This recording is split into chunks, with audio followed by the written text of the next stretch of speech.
Hi, this is Sarah from The Savvy Professor, and in today's video, we're going to talk about why your LG fridge is making a loud humming noise and how to fix it.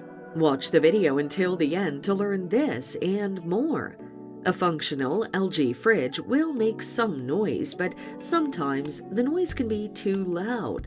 Parts of the fridge that make noise include the fan, the ice system, and the compressor. Here's how to fix the issues. Check on fan failure.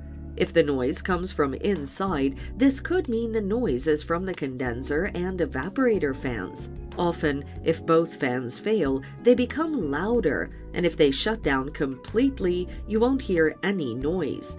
To fix this, you can use your LG fridge guide to replace them. Fix the clog in the ice system. If the icing system fails, your LG fridge will struggle to operate, thus making a loud noise.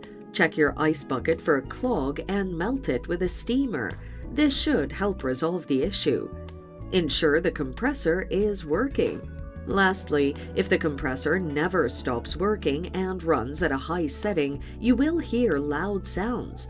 Call an expert to trace the root problem, such as a leak or debris in the sealed system. And there you have it. These are the possible ways to fix an LG fridge making loud humming noises. Thanks for watching. Till next time.